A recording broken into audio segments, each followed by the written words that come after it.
And we are back for another live episode of the Kingdom. We got Ches in the chat already. We got a special guest tonight on. We'll be coming in just Eager a beaver. couple of seconds. What's that? He's an eager beaver today. Yeah, Ches is here early. So welcome everybody, of course, across this beautiful country of ours. We finally recovered, I think, from our 4-hour episode on Saturday night, watching AC over in Japan. So we're all rested up, ready to go.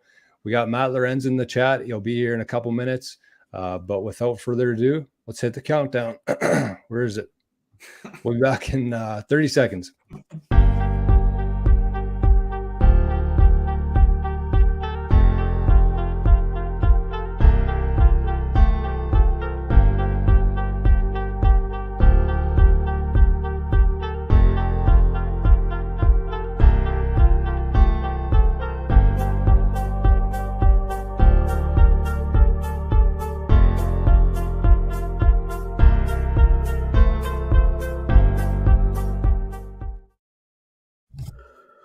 What is up, ladies and gentlemen? Welcome back to the Kingdom. As always, my name is Drums, and I'm joined by the brothers behind King Golf. We got a special episode for you this evening. We got Matt Lorenz from Elmhurst Golf Club on the show tonight. So we'll get ourselves out of the way here as quick as possible and get right to Matty. But quickly just see what's going on with the boys. Reg, how you doing? What's going on up there? Doing good. In a very uncommon place right now. Opening weekend this weekend is going to be my first missed one in probably a decade or more. Mixed feelings about it. As much as I like the opening day, I got to take care of this so I can golf the rest of the summer, but I'll be back in a couple weeks. You have my undivided attention tonight. The Jays played earlier this afternoon and won, and I don't give a shit about the 2 hockey games tonight, so I'll be dialed into the show tonight. Beauty. And Jordan, what's going on with you, buddy? Reggie the Tracker. Well, Drums, I'm going to flip it back to you here quick because we're going to do your intro, my intro, do a quick ad, and then we'll get to Maddie. So what's up in Brandon? Beauty. Not much. We are very eager to get going here. The yard's clean. There's no snow. Luca's obsessed with going outside, so we've just been chipping and hitting balls in the backyard, playing in the sandbox already. He's an absolute terror to try to get back into the house. So a lot of fun days here, man. It's he's at a cool age where he's like really fun to play with, and just loves being outside. It's crazy how much he loves it. So amazing time of year to get going on that stuff, and eager to get going golfing. That's got to put a bit of youth back into you, eh? Like, oh yeah, really, yeah. Like I'm right in there in the sandbox, digging and playing with the trucks and everything. So yeah, it brings me back. That's awesome, man. Is he still hitting left-handed? No, he's going back and forth now, so we might be coming back here. Ooh, yeah, that'll save you a lot of unnecessary stress, probably, and dollars. Even just trying to find like little ones for him right now. I was gonna chop some down this summer, but he's going back and forth, so I might just leave him be. Off to a roaring start. Did Jor disappear for you? Yeah, looks like we lost him. Okay, good. This is not great stuff. And we can't even bring Maddie in. Okay. There he is. All right. Okay, without further ado, we'll kick it back over to you, Jor. Yeah, I was gonna give Matt a warning earlier that Rossman, like the Wi-Fi goes in and out when it wants to, so I might be here, I might be there, but no, things are good here. I went for a walk tonight. The majority of snow's off the course. The greens look really good, so exciting. But I'm not going to waste too much more time here. We got a sponsor of the show tonight, and I'll read the ad quickly, and then we'll bring Matt right on. So tonight's show is brought to you by our friends at New Outlook Wealth. We got a couple people in this chat who trust New Outlook with their wealth. Here's how I like to look at it. It's investing for the modern age. So there's no prepackaged funds or plans that we push you into. We figure out exactly what you need, what your goals are, and then design a living plan around that. And when I say we, I mean we. I've been working alongside Andrew Smart at New Outlook Wealth for just over a year now. Him and I share a lot of the same views in terms of the modern diversification strategy. I knew that was going to give me some trouble. But it's pretty clear that the strategy that our parents used isn't working that great anymore. And the world's changing, it's changing fast, and we're here for it. So we believe that you should have some exposure to the public markets, the private and exempt markets, some Bitcoin, maybe even some silver, and of course, a little bit in a high interest savings account for the emergencies. Or a trip fund, vehicle fund, first house fund, and even the new set of tailor-made irons fund. So based on the structure of New Outlook, we have the ability to offer very competitive advisor fees. We do this by offering more transparency, simplified and higher tax deductibility structures for all Canadians, not just the accredited folks. So we got our headquarters are in Winnipeg, and we're excited to announce a couple of new locations in Regina and in Brandon. So if any of that resonated with you, I want you to reach out, set up a call. We'll do a free call to discuss how we can help. So you can head over to newoutlook.ca for more information, our contact info, or just shoot me a message on any platforms and we'll take care of the rest. So thank you, New Outlook, for sponsoring the show tonight. And without further ado, let's get to our special guest tonight, Matt Lorenz. Here he is. Matt, how you doing? Good. How about you guys? Couldn't be better. Could not be better. Eager to get going here, Matt. Yeah, I hear that. We're about the same place as you guys are going to be. So we're opening up range tomorrow. Course is going to be Tuesday. Everything seems like it wintered well, so it's exciting to get things going. Nice. Always an exciting time of year. Do you track the data at all in terms of like your past 10 opening days? Like where are we at in comparison for that? Yeah, like I've been at Elmhurst for 12 years, and I like the earliest I can remember opening is April 7th, and that was about that would have been 12 years ago now. And last year was the latest we'd been, which was May 13th. So it's back and forth. I mean, usually around May 1 is about average, I would say, maybe a little bit before. So we're on a schedule. Yeah. I mean, as people are pumped to get an extra couple of weeks for sure. And you said the tee sheet's filling up already.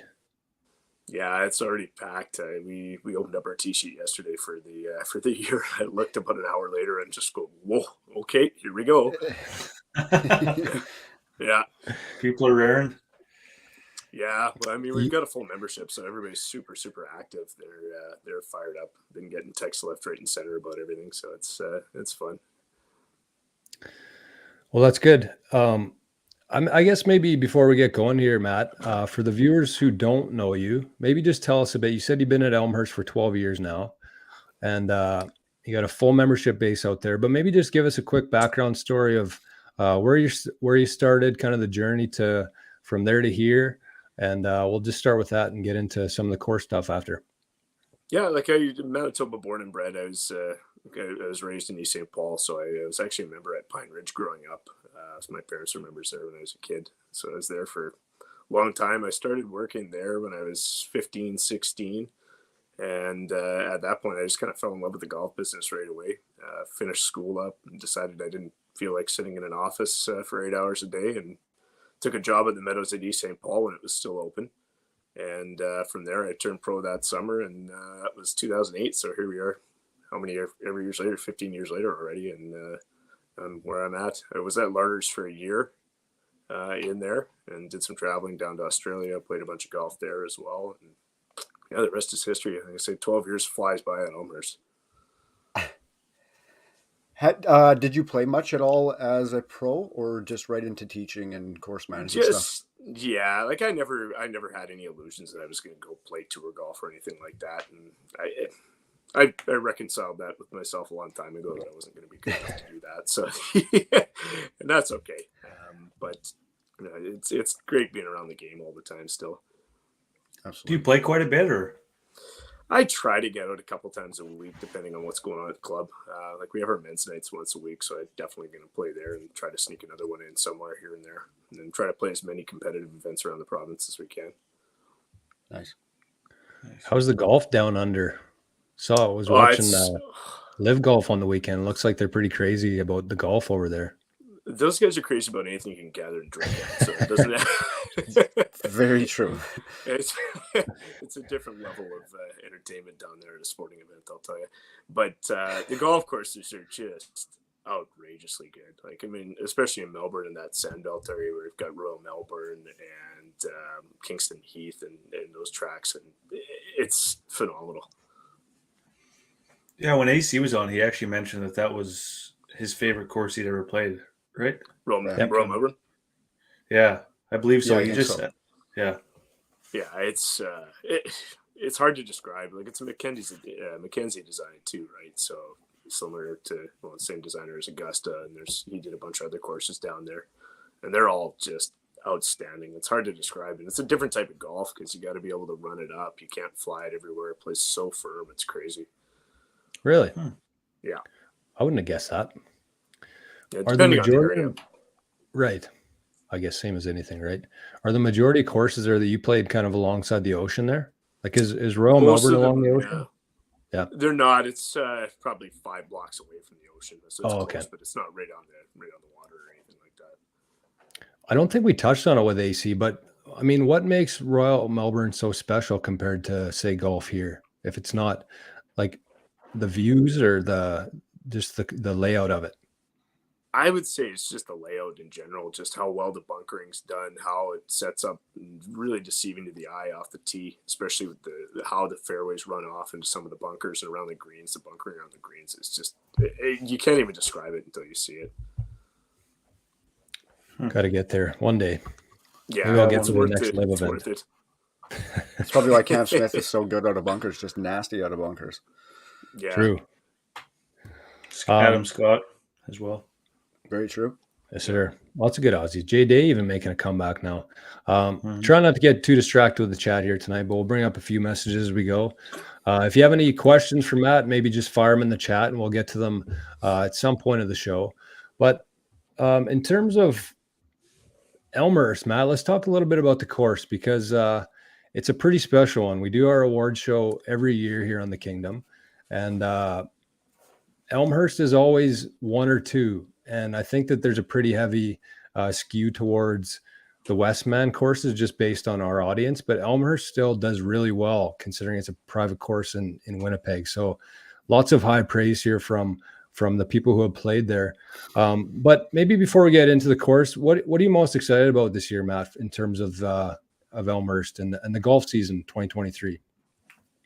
Well, the golf season in general, I'm just pumped that we've got a full membership again, and we can just make those people really enjoy their experience. I mean, it's a lot more fun now that we've got people, and it's the same with a lot of private clubs around Winnipeg and golf courses in general, that it's way more fun to make the people stick around or, figure out how to get the people to stick around than it is to get them in the door in the first place. Like 5-6 years ago, we're trying to find members somewhere, and it was hard. And, what came out of the pandemic is a lot of people started playing the game more, and it's really, really great for all of us.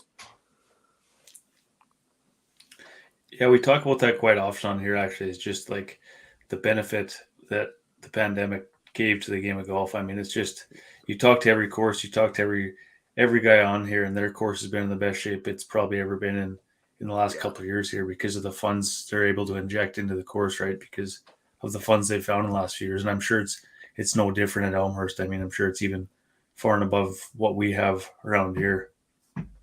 Yeah, we've been pretty lucky. We were actually able to do a restoration project on one of our greens in the fall as well. So the 17th green, which anybody that's played the golf course is familiar with how ridiculous that green was, where, it's a 440-yard par 4, usually playing into a wind, and the green ran very severely front to back. So even a good shot, if you hit it into the right spot, normally you'd either roll off the back or take the false front and come back off the front. So you hit a good shot, you don't get rewarded for it, right? So we redid it this past fall. It's not going to be easy, but I think it's going to play a lot more true to the rest of the golf course now. Nice. Yeah, I mean, if you got 440 par 4 into the wind, you could have the easiest green in the world and still be tough. So the Elmhurst course was Donald Ross design. And I was looking at the website the other day, and it said that there was a master plan starting back in 2014 by a guy by the name of Ron Pritchard. Yeah, correct. So was this green a part of that master plan, or maybe just walk us through like what a master plan would look like at a private course like that? So yeah, and this this predates when I was there. So this master plan was done back in 2004, and it was basically had an outline that was going to redo every single hole in the golf course in some way, shape, or form. The membership at the time voted on it, decided that they didn't want to spend the astronomical amount of money it would be, because it would be insanely high to do that. So they decided not to do that, but to start restoring holes one at a time. So anything that's done to the golf course now, it is done according to that master plan. So it's kind of cool in a way where you've got some consistency. So even down the road, if I'm not there, if our GM's not there, if the board that's currently there isn't there, everything's still going to go to that plan. So nobody can come in and just go, no, I want to do this. It is really, really cool. I mean, I could go on forever about it, but I don't want to bore everybody to death. But well, you got the right crowd here. I think there's a lot of golf nerds in the house. We're kind of geeky about that shit too. What hole next? What hole is next on the plan then? Talking to Dan Philcox, who's the guy that's actually done most of the work on the restoration over the last 10, 12 years. His company, Old World Golf, is the guy, Old World Golf. He's out of Calgary. Has done most of the work for us, and he really has a soft spot for the golf course. So we take into account what he says a lot, and he thinks hole number 7 might be the next big project to look at, as well as potentially filling in the hole, the pond on the left side of number 12, because it really isn't supposed to be there. Oh, so yeah, it's basically used as a retention pond for the irrigation system. So we actually pump clean water into it. So that's pretty cool, though. I mean, even the fact that it's been almost 20 years and you're still going off that plan, I think that just says a lot to, the dedication by the staff there, by the members. And I really appreciate a long-term plan compared to, going year by year and just scrounging to either get by or dumping it all into one project because you got a bunch of money. Whereas if you got a longer plan, a drawn out plan, I think that makes a ton more sense. So is Ron still around? Like, did he just dump this master plan on you and take off, or is he still advising for you? Last we heard, he's not in particularly good health. Like, he's up there in age now. So right.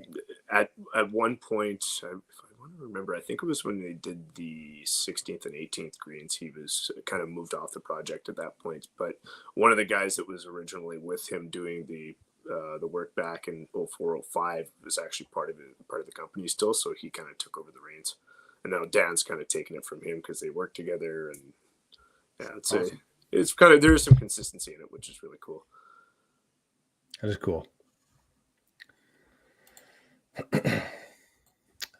So Elmhurst has a bunch of cool stuff going on there. Hey, so 2014 Canadian Amateur was at Elmhurst. We got Ches in the chat here saying it's the best layout in Winnipeg, always in phenomenal shape, giving you a shout out to the course there. So it sounds like it's got a pretty impressive roster in terms of the events it's hosted. And do you want to touch on the 2014 Canadian Am? Because you would have been there for that, right? Yes. Yeah, I was there. What kind of prep goes into something like that?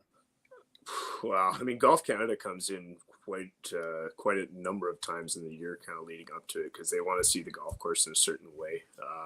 Anybody that's played the amateur last year would have seen the rotation that they play to, where they play the back 9, go back 9, front 9. So they flip the 9s entirely because they just feel 9 is a better finishing hole and get more people around the green. They play it as a par 4 too. But gotcha. Neither here nor there. But like the amount of work that Golf Canada does is absolutely incredible for these events. You look at the field of that event. If you go back now, it's pretty amazing to see the number of guys that are playing on tour now. Yeah, it's changing rapidly every year. It seems like there was a bit of a lull there for quite a few years, and now it almost feels like, and we've talked about it on here, kind of the effect of Weir and those guys, of the young guys that were growing up when that was going on. And there was kind of a lull between Weir and the young guys that are coming up now. And I mean, Golf Canada, you just have to look at last week's results. I mean, it's kind of crazy. And I bet you all those guys played in the Canadian Am, right? Obviously. Yeah, like if I remember right, the guys that played for sure would have been Taylor Pendrith, Corey Connors, Adam Svensson played in that one. Garrett Rank played in that one as well. Of course, he's super highly ranked as an Adam still is, but Right. might be the worst official in the NHL. But that's I've had Derek Ingram tell him that before, so it's not the first time I've said that. But is he doing playoff games? You know, I haven't seen him in any. I don't think so. I don't remember hearing his name, but because they're getting absolutely torched right now, all the refs. Oh yeah, yeah.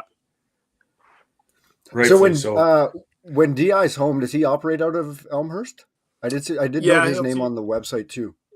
Yeah, he'll teach at our place still. He's still titled as our head teaching professional, so he still runs a few things out of there. And his kids both work for us actually as well. So it's kind of cool. Get the whole family dynamic going. Yeah. Perfect. His kid had a big year actually. At St. Cloud. St. Cloud, yeah. Sorry, slipped my mind there. Yeah, really big. Freds? I watched quite a bit of Gabers games. Yeah. Yeah. He had a big year. Like he's on the Central Scouting, hey? Yeah. He's drafted with the third Preds last year. Third rounder for the Nashville. Yeah, third round.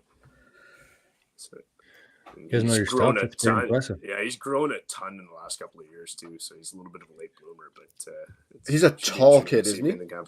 Super tall. Yeah, I think he's got to put a little bit of muscle on still, but he's super tall. He went from being about 5'5" when I first knew him. Now he's 6'3", 6'4". Oh, okay. Well, DI's a big dude. Yeah, DI is big. Yeah, the whole family's tall. Well, you can always put on more muscle and weight. It's hard to put on more inches. Yeah, I've been trying.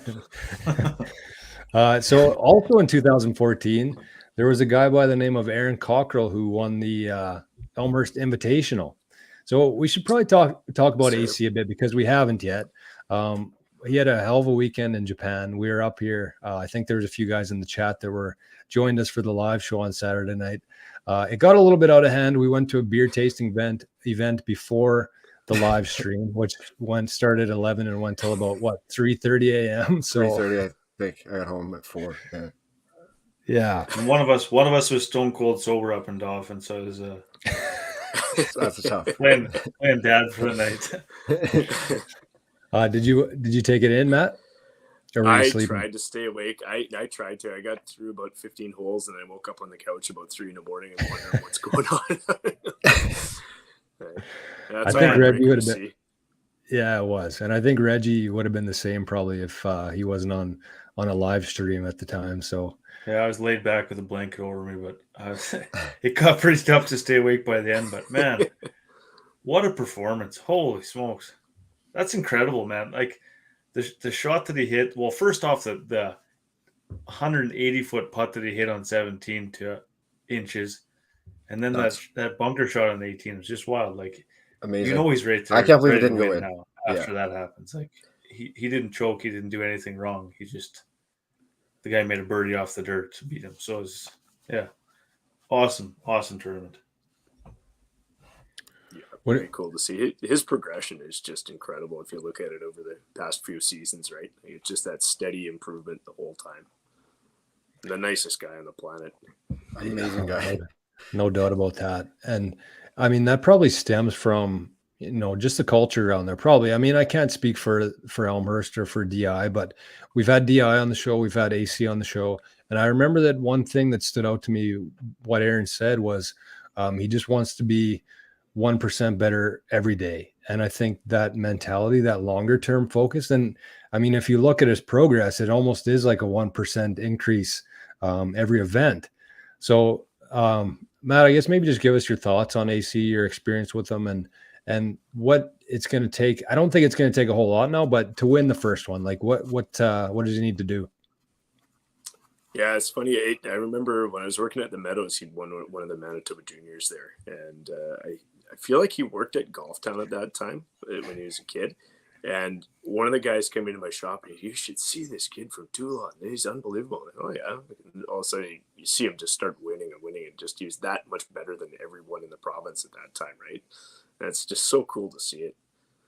But in order to get over the hump, I mean, like you say, he's getting that 1% better all the time, and that was as close as he's come. He's going to be in all the top events now because he's ranked 25th, I think it is, in the TP rankings now. So he'll get into the Rolex Series events now. And that's huge. Yeah, I was reading a bit today. Go ahead, Reg. Imagine. No, I think we read the same thing. article.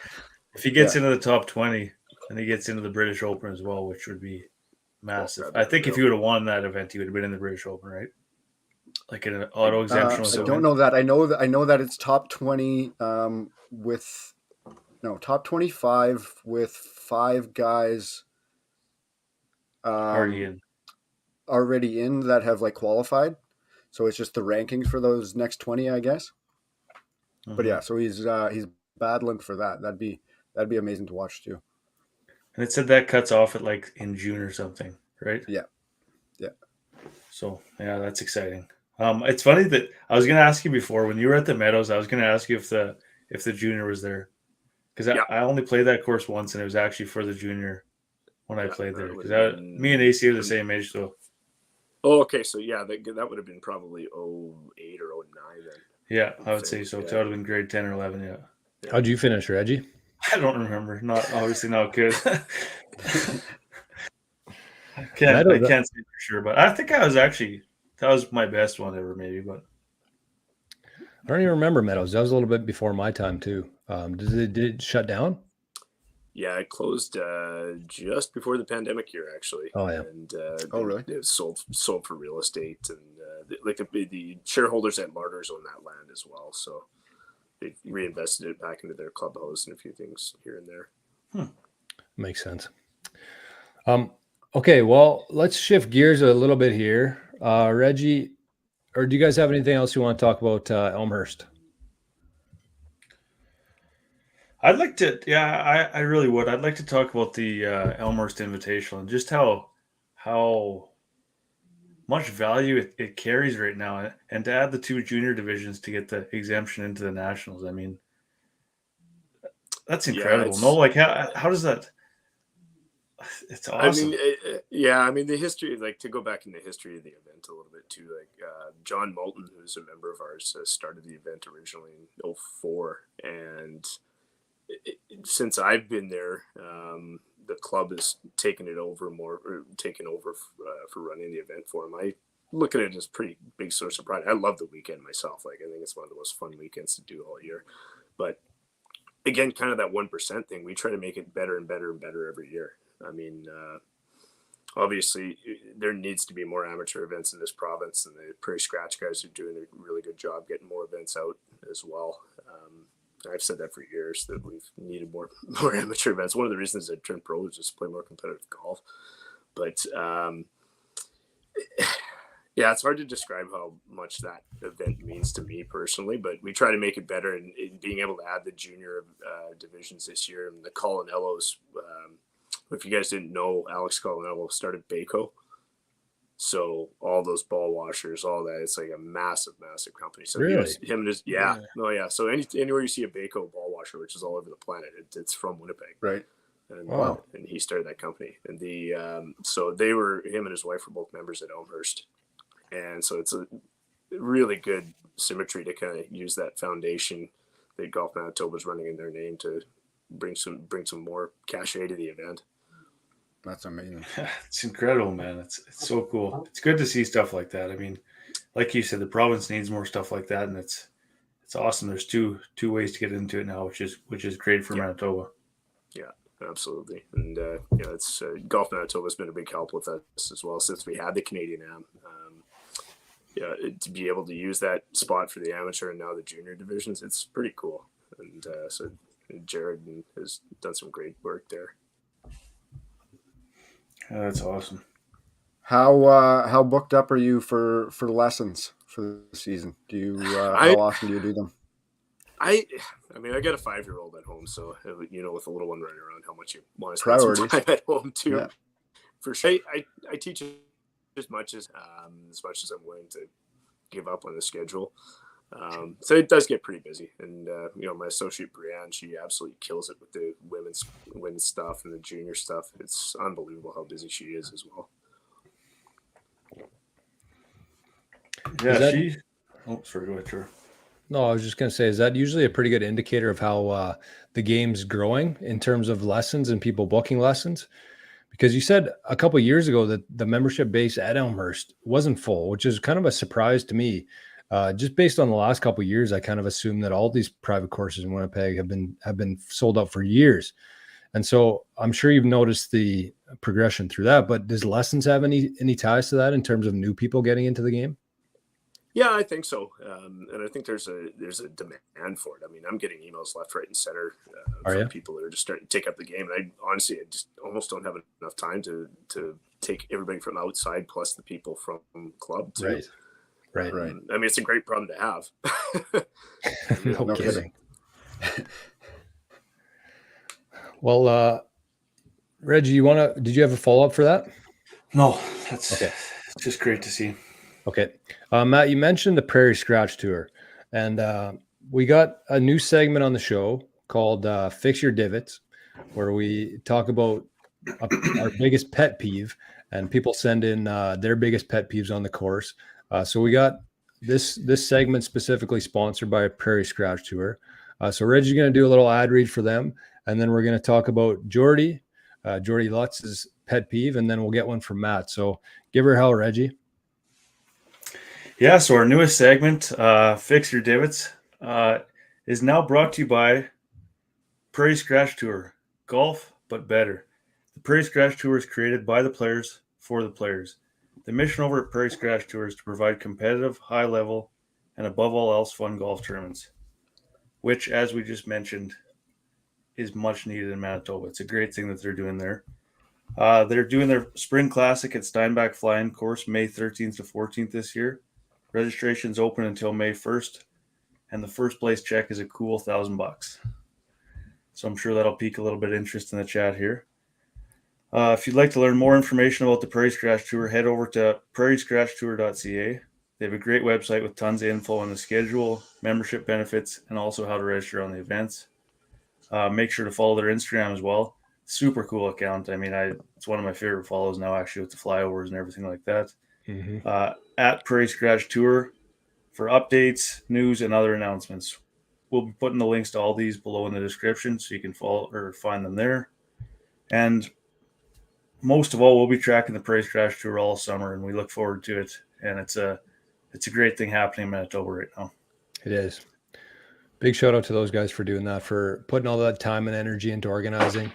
And we're thankful for that. So thanks, Prairie Scratch Tour, for the segment. And we're gonna get Jordy's take on it. So his pet peeve for the week is slow play, which has been a hot ticket item in the golf world as of late. But he said, be a Matty Fitz. Get ready while your playing partners are hitting. Pretty simple tip, pretty simple pet peeve, the slow play. I think a lot of guys in here can relate to that and would support that. And so shout out to Jordy, shout out to PST, and to Matty Fitzpatrick for being a good role model for quick play. So Matt, first, before we get your pet peeve, we got a question in the chat here from Kenny. He said, are we still allowed to have beers at the Invitational now that it's a Golf Manitoba event? Well, I can assure Kenny that he can still have beers out there. It's, because Golf Manitoba is simply donating beers. Yeah, they're not donating beers. But they're giving us the spots for the AM. We still run the event, so the club still runs the event, and there won't be anything changing. We'll make sure the cart's still out there for Kenny. Good, nice. That's key. So shout out to Golf Manitoba for the sponsor and for those exemptions and all that kind of stuff. So Matt, what's your biggest pet peeve in terms of stuff that drives you bonkers on the course? Well, I gotta agree with Jordy, to be honest. That slow play is just it drives me bonkers too, especially when it's habitual offenders more than anything. But yeah, I mean, to me, being ready to play making sure as a public player, making sure the carts are around the backside of the green before you get out of it, not leaving them in front of the green. You know, so if you got somebody putting out, they walk back to the cart right in front of the green, get in the cart, put their club in. Well, there's 20 seconds. 20 seconds by 4 people by 18 holes. Well, we know how that adds up. So that's one I never think of when I think about it. Yeah, me neither. Having the carts in the correct position. Yeah, That's one That's thing. that's a course management side of things right there. Yeah, I'm yeah, absolutely. Yeah. Well, That's one thing I've tried to drill into East. Oh, sorry, go ahead. No, go ahead. A lot of those courses down south, right? All those courses down south, they have little cart turnouts where they want you to stop the carts, and that's the reason for it. Yeah, for sure. Interesting. Yeah, I never thought of that either. That's a really good tip. Good peeve, good tip, and all you can ask for in the fix your divot segment. Reg, you got a follow up there? No, I was just going to say that's kind of one thing I've drilled into Easton's brain is to always park the cart up by the green and bring your putter with you, because when we first started dating, she'd go hit her chip shot and then go back to the cart and grab her putter. So that's an extra 25 seconds as well to go get the putter. Yeah, every little bit helps. That's true. That's a really good way I to think look at it. I think everybody hates slow play except for the guys who do it, and they are so oblivious in their own world that they don't even know they're doing it. Correct. I know. It's so frustrating. What do you do to fix that though? That's a question. Like, do you go bang them on the head or fire balls at them or what? Yeah, have you ever had to like have a chat with a member and just be like, "Hey, come on, figure it out here"? Yeah, I mean it's absolutely going to happen once or twice a year. I mean but at the end of the day, like you say, most people that are slow don't realize they're slow. So you have to go and somehow in a roundabout way educate them that they're actually slow, and that other people's days are just as important. You know, the people behind them. But you just have to be a little more democratic at a private club about it than you would in the public. Sometimes you can't just boot them off the golf course. Yeah. As much as you'd like to, you can't. Yeah, that was the Meadows days. I don't like to do that anymore. I think you're probably right there, Matt. And something that just kind of came to me there is like, everybody talks about slow play, so it's kind of out there that it's a nuisance. But I think that the more and more platforms and accounts and the golf world overall, not just criticizing slow play, but explaining ways how you can speed it up like that, I think is going to go a long way in terms of, because people will pick it up, conversation, watching a podcast, watching TV. They maybe next time they go out, they'll park behind the green instead of in front, and that'll save a little bit off their time without even them really knowing that they were slow. But if you can put some good practices, I guess, into place to help them out, I think that'll go a long way. So part of the podcast is doing stuff like that and just really trying to grow the game and trying to get people in good practices like that. So I really like that one. Yeah, and I think it's on people that people like myself or people that are experienced in the game to educate people, especially with the number of new people that are playing. Yes. You can't yell and scream at them because they're not going to get it. It's like yelling at a little kid for no reason. They don't understand why you're yelling at them. They're just, you're slow. Okay, well, why? Thank you. Yeah, thank you. Okay. And I mean, we were very fortunate, all of us in the chat, or all of us in the video call here tonight, that we were taught growing up by our parents what to do. I mean, there's so many people that aren't. They just start golfing and hang out with their buddies, and if their buddies have that slow play ingrained in them, then they learn from them, and they think it's just normal, right? It's kind of like you said, it is on us, and that's kind of why we try to do as much as we can on here to educate people. So maybe they think like, oh shit, I do that. Maybe I should change that. And then, hopefully it changes over the years here. Yeah, I think that maybe just to tie into that, because I think we got about 20, 25 minutes left in the show here. We're going to spend the next part of the show talking about just golf and the mental side of golf, course management stuff, the things we always like to talk about here that hopefully will provide some value to anybody who happens to come across this podcast.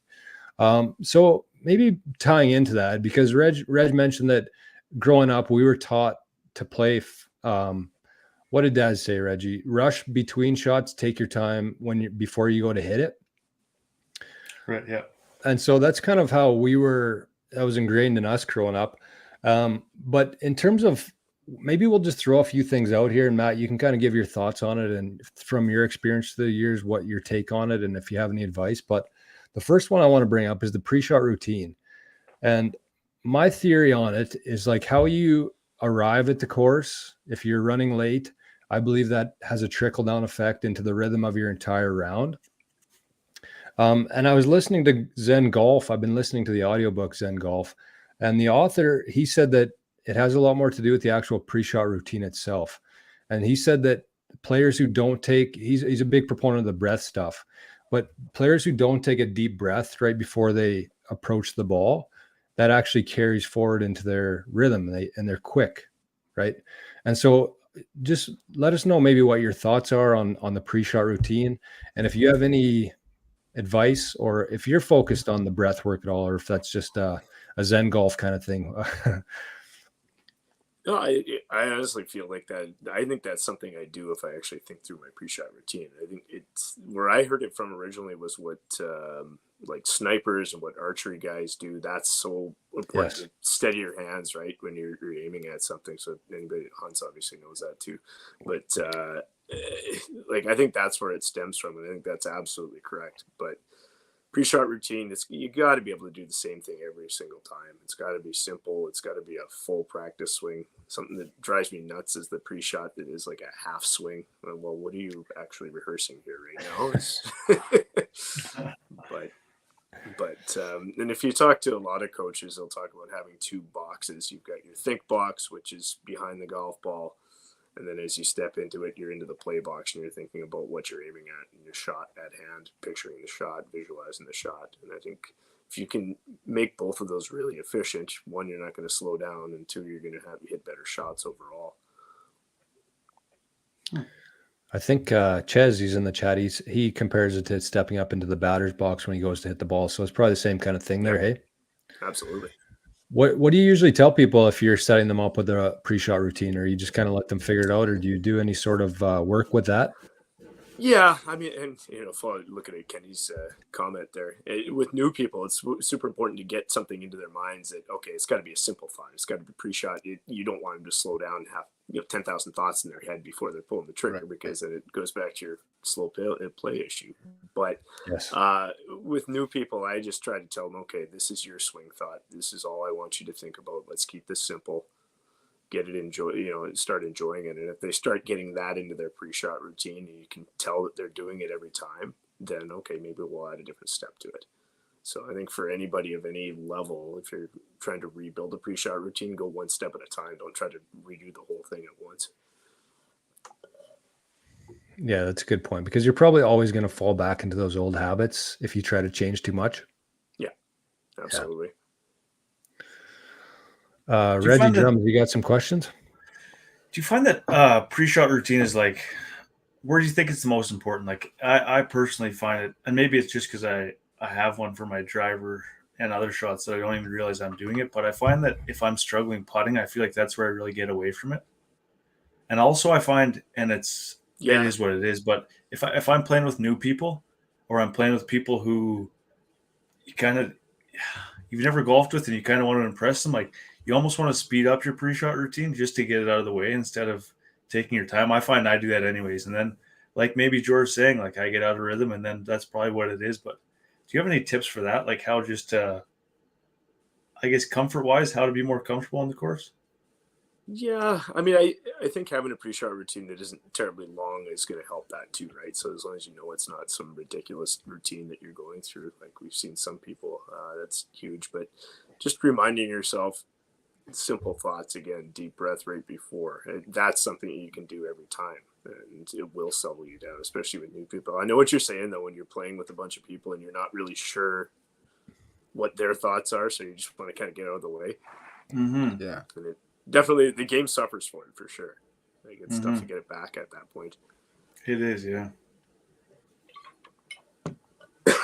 Matty, you mentioned that even your club had a big influx after the pandemic. Anything that you can kind of put your finger on that maybe drove that you've noticed? I just think of it like in terms of just what got the people there in the first place.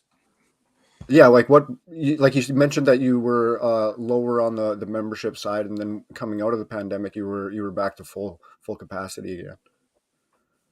I think it goes back to just not having all of that other activities going on that first year. We've got a lot of people that are really close to the club town, and it was an easy out for them. You know, way to get outside, way to get out with the family, see people that they wouldn't be seeing otherwise, and hopefully we've done a good enough job to make them see the the benefits of being there, and we keep them there for a while. Yeah, it's definitely one of those sports where you get hooked on it. It doesn't matter your skill level; you always want to be better. And it's you hit 1 or 2 shots per round that you think, "Holy shit, I got to come back next week or earlier on or later on this week to try to do that again." And it's an addictive game. I mean, it doesn't matter what handicap you are; you always want to lower it, right? It's just you're never going to be never going to be at the top. I mean, look at the guys on tour; they're still doing it, and they're the best in the world. So. Very true. What would you tell people? We, as mentioned, we had a 4-hour live show the other night, and so we went through a bunch of different topics. We had some really good golfers in the chat, and so we were kind of getting their opinion on a few different topics. And one of them that came up was how to get out of a dark place after a couple bad holes.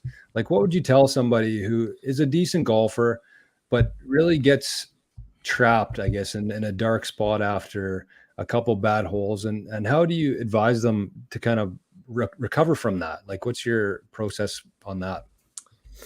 I can describe my personal process a little bit, and I know it's not easy for everyone to get into that same thought process. But what I learned from Dave McMillan actually told me the first time about this is what he did is he play everything in 3-hole increments, right? So you're not playing 18 holes. You're not thinking too far ahead, because I think that's what tends to happen with a lot of people is you get a couple bad holes, you start thinking about what the final number is going to be and all the negatives that can come along with it. And we've all been there, let's be honest, right? So I think the what you have to be able to train yourself to do is be able to put the past in the past, realize, okay, I'm 2 over on these 3 holes. Well, I'm going to go 2 under on the next 3. And just go 3 by 3 by 3. And, you know, you hear it time and time again, focus on the next shot, focus on the next shot. You know, don't worry about what's happened in the past. Easier said than done. We know that. But you just have to mentally stick with it and actually train yourself to do that. But I think playing it in 3s would help, especially if you can start to learn to compartmentalize the course a little bit. So just to train yourself on that, I'm thinking that you probably play 3 holes at a time, even when things are going good, right? Yeah, 100%. Yeah, 100%. And that way it's, you know, and it's easier if you're going the other way too. Let's say you're playing really good. That's pretty easy to get really far ahead of yourself that way too. Yes, That's what I was gonna. Just what I was gonna say. Yeah, like the sports psychologists, they'll all talk about redlining, right? So if you start redlining, going, holy shit, I'm 8 under. What's going to happen here? What's going to happen here? All of a sudden, you're 2. Yeah, you start waiting for something bad to happen. Yeah. Honestly, for the most part, I think it's too good to be true, and then all of a sudden it is. I like that though. Yeah. Or you're just white knuckling, hanging on for dear life. Is that you, Drummy? That's me every round, yes. I would say birdie in the first hole is a kiss of death, right? So yeah, I think so too. Yeah, the majority of my good rounds that I have always start with a bogey or a double. Or I mean, look at Rombo. He started with a double on the first hole in the Masters and cleaned up pretty good there. Yeah.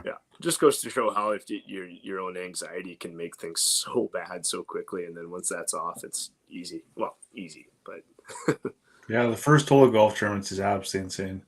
Yeah. I'm sure you played Clear Lake before. Yep. Like we play that Tamarack every summer, and we usually qualify. We usually start on 10, so the first hole of the whole tournament stroke play is on 10. It's like, I mean, yeah, you get off that green and you 3-putt for a bogey, and you're almost happy just to get the hell off that hole with a bogey. Even if you have like a 10-footer for birdie, it's you just want to get off that hole, and it's the same with every tournament. It's just there's no worse feeling than playing yourself out of a tournament after like 3 holes and just going. Yeah. I'm going home. Yeah, right on. Yeah, no, that's great advice, Matt. We got the Tamarack, former 2-time Tamarack champ here in the chat, Dustin Dick. So it sounds like he does the same kind of thing with 3-hole segments. I like that. I'm going to start doing that. And I think that, as mentioned, the important thing there is that you do it no matter what's going on. Because, I mean, if you wait till you're playing like shit, you're definitely not going to just pick. It's not going to snap in your mind that you need to start thinking in 3-hole segments all of a sudden, right? I love that. You guys got any more questions here for the mental stuff or course management? Or anybody in the chat?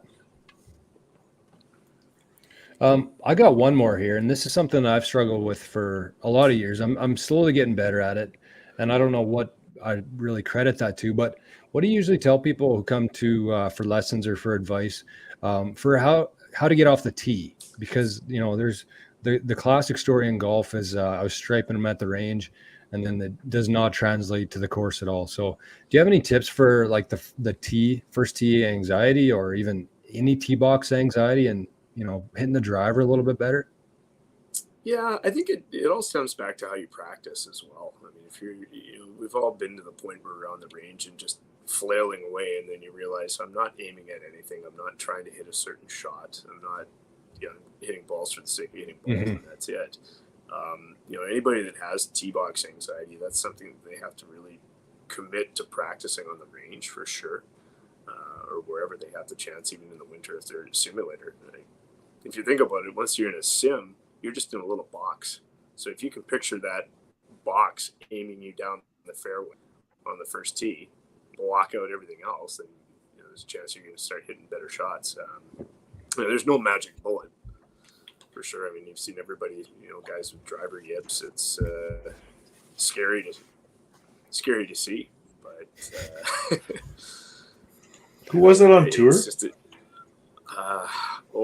Brennan Todd, wasn't it? Yes. Yeah, that's who it was. Yeah, Toddy. Look at what he managed to do. Yeah, that's he got over it to get yourself back from. Yeah, he went super dark, didn't he?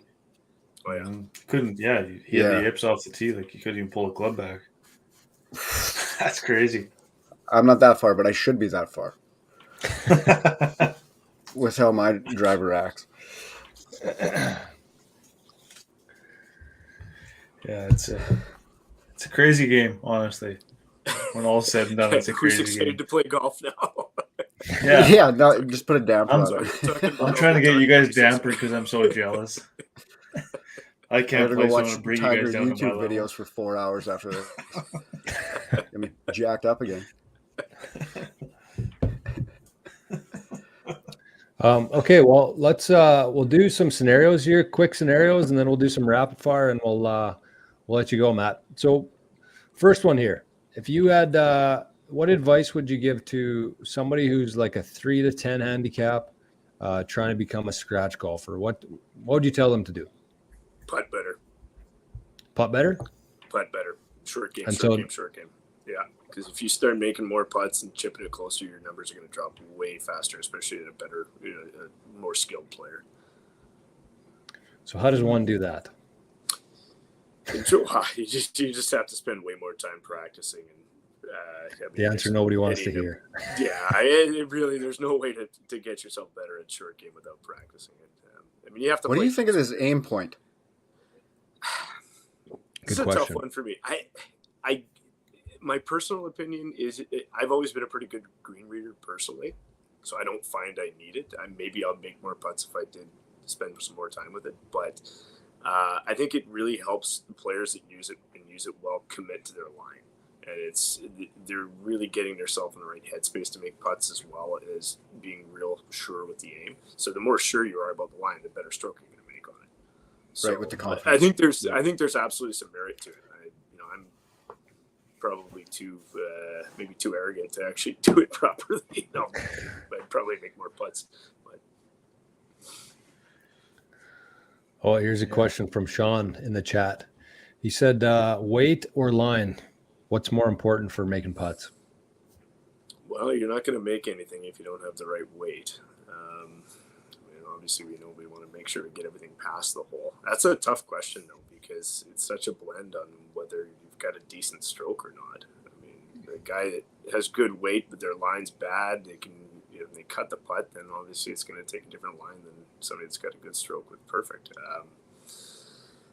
Willie Z. Ultimately, there's nothing worse than seeing the putt on the right line end up short of the hole, right? So, say 60-40 weight. Yeah, it's a good question. Tough one. It's funny that you mentioned that that's the most important thing to get to a scratch, because it's one thing that we've talked about it on here too, that people don't practice short game. Like, they really don't. They go to the range and mash 1,000 balls and then go straight to the tee. They don't go to the putting green. They don't work on putting. They don't work on chipping, and they wonder why under pressure they can't putt and chip. And it's like, you don't practice it at all. And it has a lot to do with reps, don't you think? Like, if you're playing a lot, your short game gets a lot better too. Oh, 100%. I mean, that's the first thing that's going to go. Anybody that goes away for a week in the winter, realizes that first couple of games they're not chipping it close, they're missing putts, and then by the end of the week you start to get it back. Mm-hmm. Elmhurst has got a pretty good practice facility there. Hey, speaking of short game practice, what's it like there? What do you guys? Just a couple greens, some bunkers, 100-yard shots, or what is it? Yeah, like our short game area actually lacks a little bit, to be honest. I mean, we've got a really big putting green, which is great, but just because we have limited space, our range is maybe it's about 300 yards long total. So we use limited flight balls, unfortunately. We got a short game area we can hit up to 75-yard shots, depending on where the tee's sitting. Decent practice bunker, but it's always something I'd like to see improved personally. I think as our course demands a pretty tight short game. So, was it part of the master plan? It was, because originally on that master plan where the 18th hole was going to move, so the whole driveway was supposed to move. There was supposed to be a short game area put where the range is now. And then there was a full new driving range supposed to be built at the other end of the property, kind of where number 3 and number 4 are now. So that there's 80 acres that the club owns out to the northwest in the trees that would have been used for part of that project too. So a chance down the road, or no? I don't think I don't see that part ever happening, because it would involve a new clubhouse, new pro shop, and like a whole bunch of stuff. I mean, rework. Realistically, I can't see it happening anytime soon. I just to follow up on that last question. I honestly think that the majority of people don't. You said that it's not sexy, and I completely agree with that. But I also think that people don't really know what to do with themselves when they're just on the putting green. Like, do they hit just 10 footers, and what's that going to do for them? Like, do you have any drills that people could work on in terms of like getting up and down or putting and stuff like that? For sure. I mean, if you're practicing just putting in general, you want to make sure you're putting from every angle around the hole. So doing a 4 square drill, where you take a ball, drop it, and right around in a square at 3 feet, make them all, move back to 5 feet, make them all from different angles, just to make sure you're getting used to how putts are going to break. Because if you're hitting the same putt over and over and over again, you turn into a robot, right? And then just playing up and down games. Take 3 balls and try to get up and down with every single one of them. Don't just hit 50 chips. If you watch, I always liken it to juniors, because if you look at juniors on the putting green, they're always playing games. They're not just hitting the same shot over again. They're just fooling around. They're enjoying it, right? Like, try some different stuff. And I think you can make short game practice so much fun. But you just have to, I like, to me personally, I love doing that stuff more than hitting balls. Oh yeah, me too. They used to occupy quite a few hours out here at Rossman Lake, between Reggie and I, just doing up and down contests and chipping contests and putting contests, and kind of got away from it now as you grow up and move on with some life things. But man, that's the kind of part of the game that I really like, that I really enjoy, and I need to dedicate more time to that, because I agree with you, man. I think that is critical if you're trying to become the best. If you're a decent golfer but want to take it to the next step, I think that it is the up and downs, the putts, all that kind of stuff. So that's kind of my commitment for the next couple of years, is to work on that. Matt, one last thing, I guess, on the putting. When you practice putting on the putting green, do you go through your routine on every putt that you hit on the putting green? More often than not, yeah, for You sure. do, yeah. Yeah. 'Cause you 'Cause got to rehearse that. You got to rehearse that pressure situation. You can't just pull one. Keep your feet there, pull one over, hit it. You'll go That's through what I the- go think. through Yeah. the- yeah.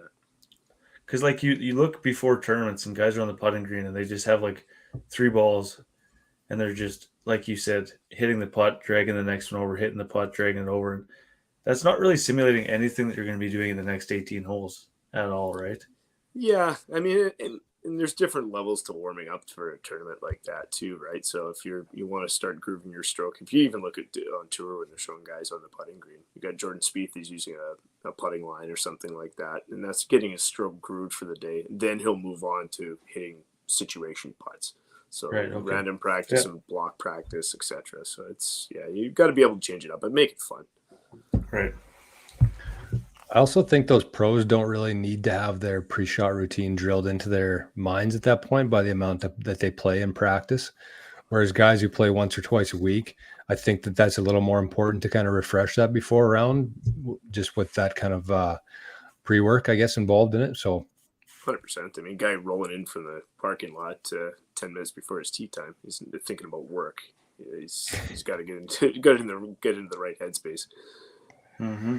yeah, you talk to 3 guilty guys for that here. So I just walk out the door of the office. Four. between Yeah, first true. tees. That's not a long commute. It's hard to get your head into it. you don't even And have you're the probably drive checking time. out the course as you're playing, like, we could do this here. Yeah. Oh yeah. Yeah. If you're on the property and playing golf, you're still working. It doesn't. Yeah, it doesn't exactly. stop. So as a follow-up to that, because there are people kind of that listen from all levels here, but somebody who's 10 handicap or plus trying to consistently break 80, like what would you give for advice for them? It depends on where they're losing their strokes. I think knowing where their flaws in their game or where biggest errors come from is huge. And again, this goes for anybody from any level, but somebody in a higher handicap bracket, maybe they're struggling to get it somewhere off the tee, right? So that might be something they need to focus on before short game just to get it in play. Mm-hmm. Right. But it really depends. You have to be aware of what your flaws are, for sure. So would you suggest Is that the biggest thing? Go ahead. Sorry, John. I was just gonna say, is that one of the biggest things that you will try to establish with the higher handicaps when you first get them going on lessons? Yeah, 100%. I mean, because a lot of people with higher handicaps, there is going to be more than one flaw, but you have to identify what the most important one is first and chip away at that before you get anywhere. So do you recommend people use any sort of apps or any sort of tracking things to figure that out? Because me personally, I mean, it changes every round. So it's hard for me to really nail down what I need to work on unless I have some sort of data to go off of there, right? Yeah, I mean, there's lots of apps. You can even just keep notes on your phone. But what I would recommend is keeping track on the scorecard first, rather than punching it into your phone as you go along. Keep track of your fairways hit, your greens hit, and your number of putts. As simple as that, you can start to identify where the issues are going to be. So if you've got a ton of putts, well, okay, we know what the answer is there. But if you're missing every fairway, then okay, well, let's wind it back to the tee because we can get you in play, but you're not having a lot of putts. Yeah, I think that's the trouble with some of the technology that we have is it's a little bit overwhelming. I think, you have apps that have 15 different stats to track and you do it for a couple rounds and then you're just like, this is way too much. Yeah. I mean, and people love numbers. There's no doubt about that. But most 15 handicappers don't need to know what their strokes gained putting was on the other guys that are on the app. Mm-hmm. True. Very true. No, that's great. We appreciate your time here, Matt. You've been really generous with your time. We got a couple more rapid fire questions. We'll maybe take one or two each, and then we'll get the heck out of here for the night. Coach's Eye is a solid app for swing help. Never heard of that one. You guys? I haven't, no. That one I don't know if I've heard of either. I mean, I for my lessons I use the V1 app, but there's tons of good stuff out there. V1, yeah. What's it called? V1. It's been around V1. for years in one iteration or other. I use that for my coaching. I mean, we've got a flight scope and whatnot. I use for teaching, but Another question here. Thoughts on the fun side of golf? Music, side games, beer holes. Does it have a place at Elmhurst and or other courses? I would say yes, as long as it's contained to the group that it's being played in. I got no issues with music whatsoever, as long as you can't hear it from 2 holes over. But, Right. Yeah, as long as everybody respects the history of the game still, at the end of the day, we want it to be more fun, right? I mean, we've got a bigger demographic of guys under 40 that are playing now, which is awesome. And the culture's changed. I think you guys can probably see it all the time. Like the culture of the game is changing. And the biggest thing is we just can't forget everything that happened before us. True. Right? So there's a place for it, absolutely. I saw a video on Twitter today. There was an all-out brawl that broke out on the golf course. I seen that too. And like they were going nuts on each other. And like the guy would walk off and come back. Broke a club, I think. Yeah. No time for that. Yeah. No, and it said no time for that. It said that this is what you get for trying to grow the game. I'm like, well, I don't think that has anything to do with it. I mean, yeah, there's probably more people. That's that guy. Yeah. I also seen a video today of 2 teams competing. One was doing acid and one was smoking weed and seeing who would be the best golfers. So that was like we're just all over the map with how things are going with content creators, everything. Yeah. Who won? I didn't actually get into it. I just saw like the headline and saved it for later. Was that at Elmhurst? No. That's Elmhurst after dark. Funny. Actually, we get the idea.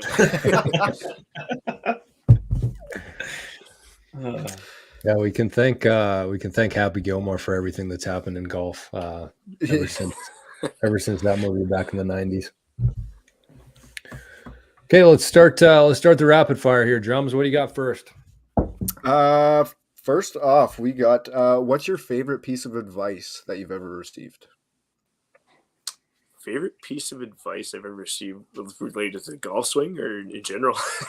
Anything. Whatever comes to mind. Kind of ties together for you, Matt. Yeah, I mean, I think the greatest piece of advice is just to... Well, that's a tough one on the spot.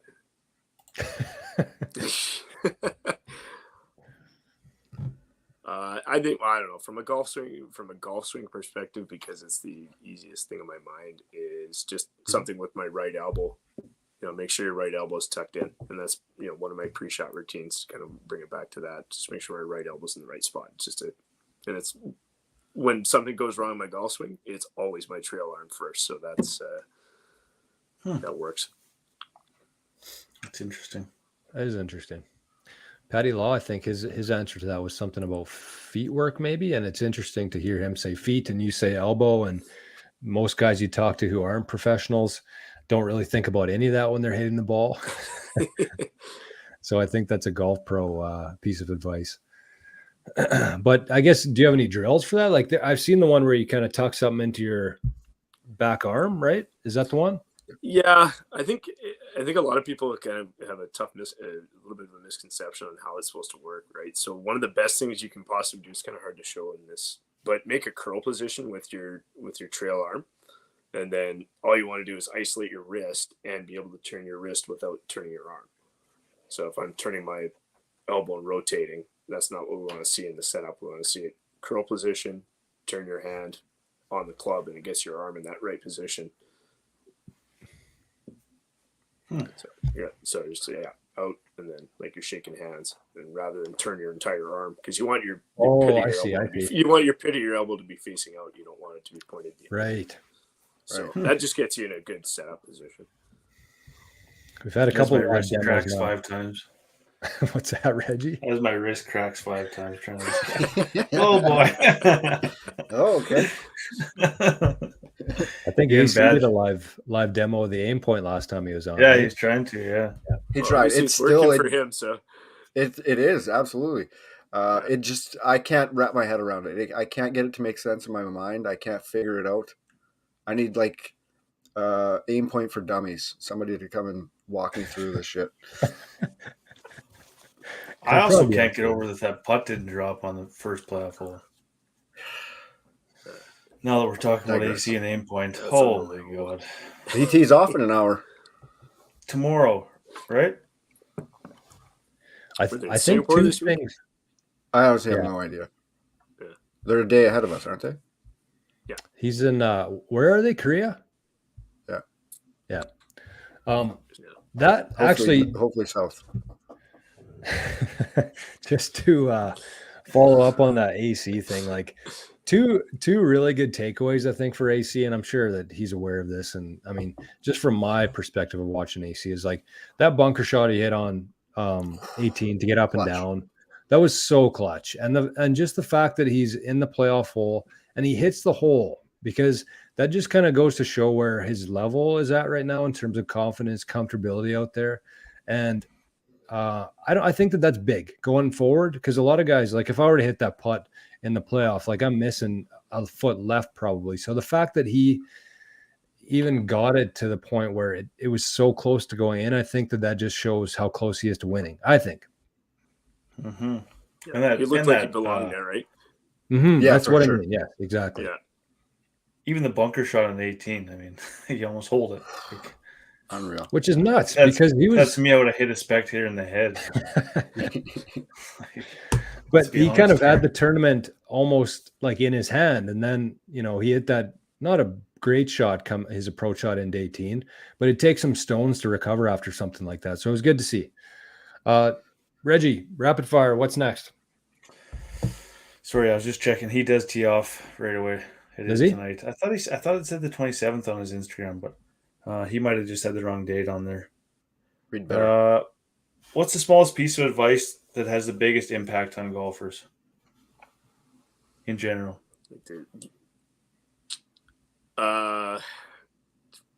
Smallest. It's got to be the grip. I mean, it all starts at the grip. If you get somebody's grip, and you can do that fairly quickly, right? Just get somebody's hands on the golf club properly. If your hands aren't on properly or in a way that's going to allow everything to function, then you're absolutely screwed. So if given 2 minutes with somebody, first thing you always check is grip. Go from there. Interesting.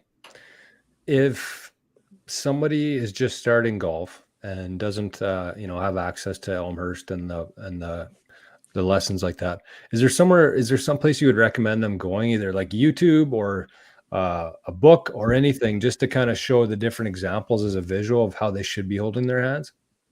Yeah, I mean, any of the older golf books, like you look at Hogan's book, Nicklaus's book, those are always going to be the classics to go back to, because the grip really hasn't changed a whole lot.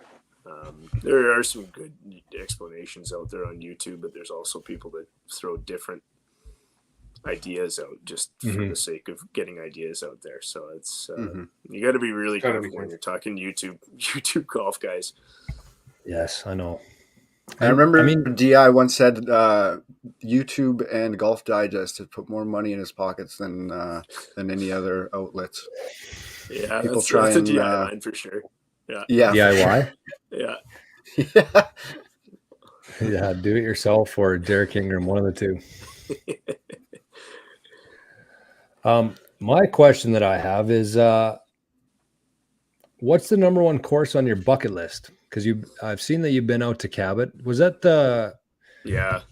What is it? That was the RBC. RBC yeah. Scramble. That place is absolutely unbelievable. It's hard to describe. What where do you want to play? Like, what's the next course on your? If you got one course to play before you kick the can. Other than the obvious being Augusta, which is never going to happen. If I was given a choice right now, gun to my head, I'd probably go to Bandon. Bandon?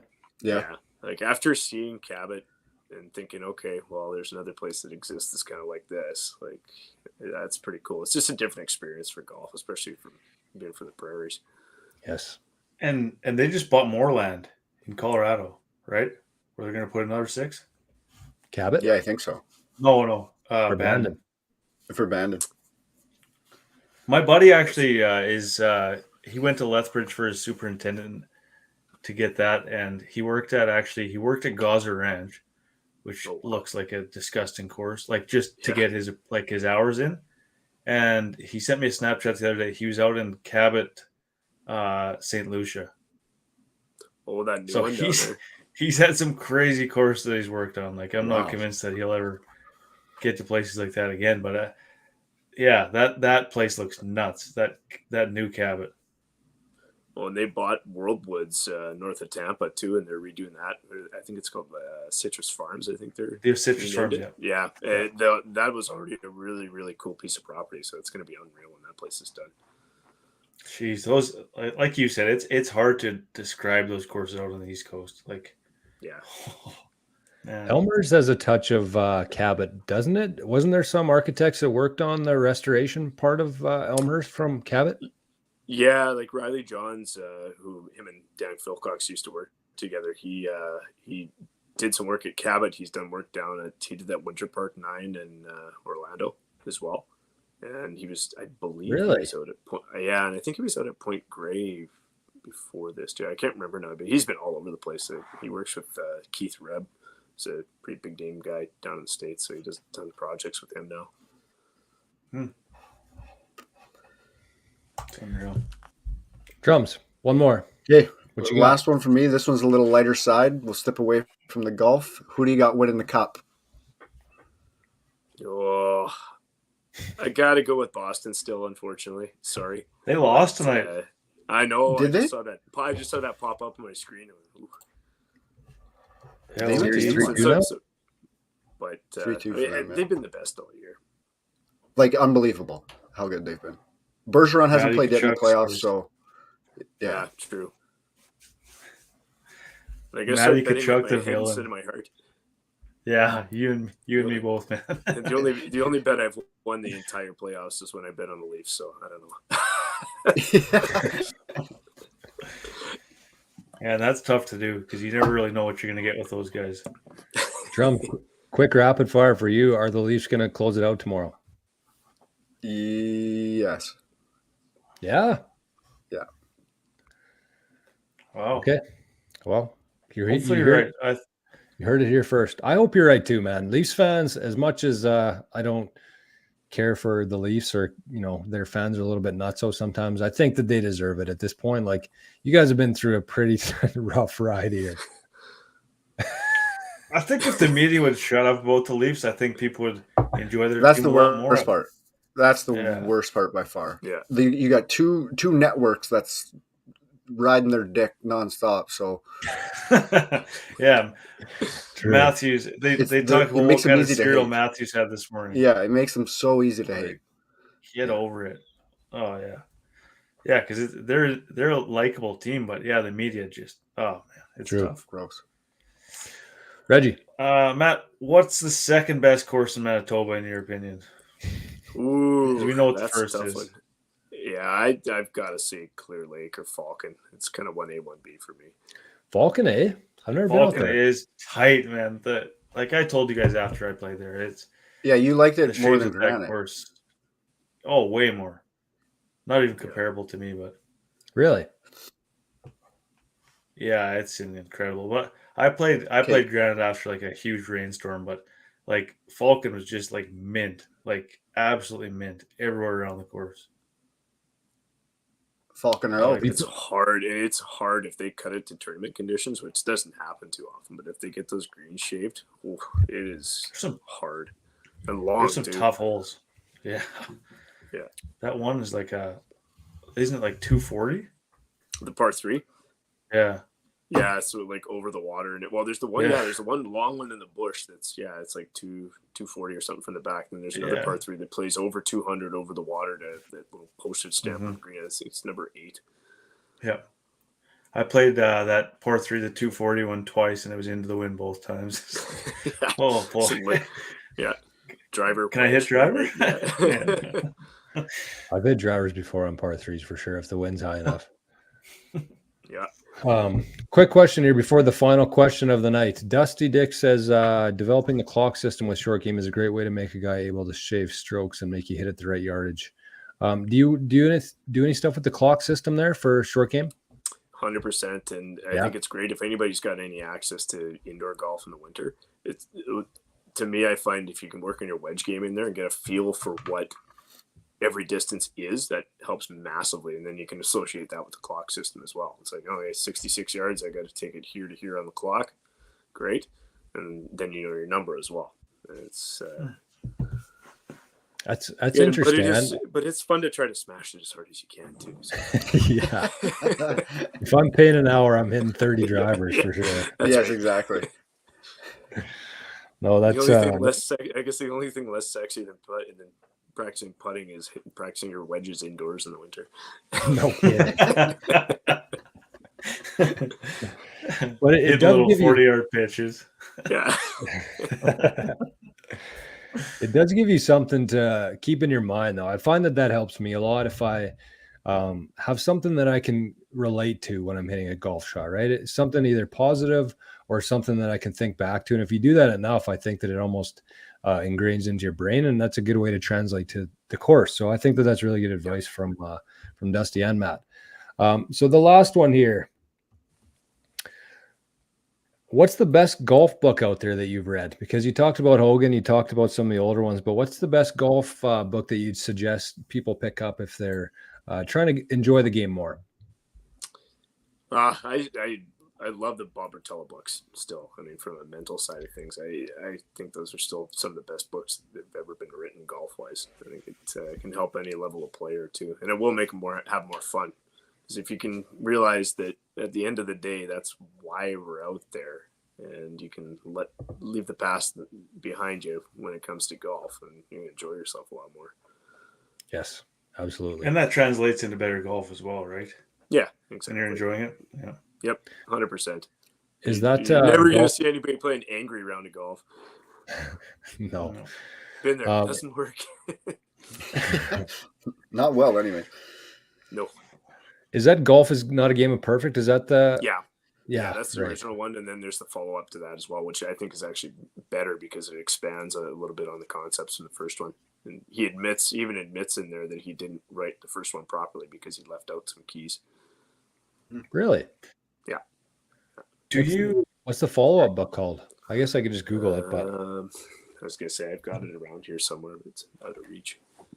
yeah, that's okay. I'll look it up. I didn't know that there was a second one. I should know that. It's terrible of me not to know. Well, it's different when you're doing stuff live.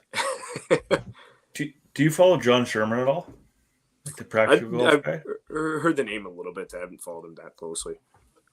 I want his book, like the 4 Foundations of Golf, and it's all the mental part and how to think the game. And yeah, I've never really. It's crazy. Like we've been playing. I mean, for close to 25, 30 years. Like, you'd think you'd pick up on some of the stuff, but then you read something on the paper and it's like, holy shit! Like, why did I never think about it that way?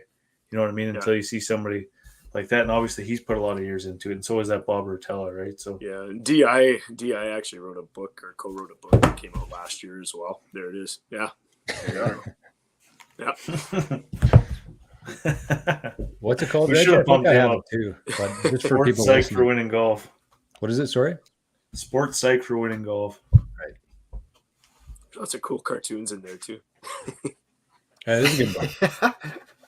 If you're a cartoon lover, Yeah, the that's majority of us.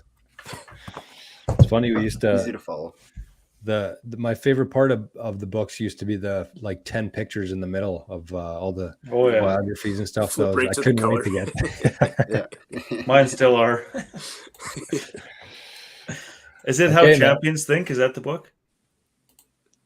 Rotella? Yeah. How Champions Think? No, that's the one after that. Actually, that's one of his later ones, which is also good. Putting Out of Your Mind? No.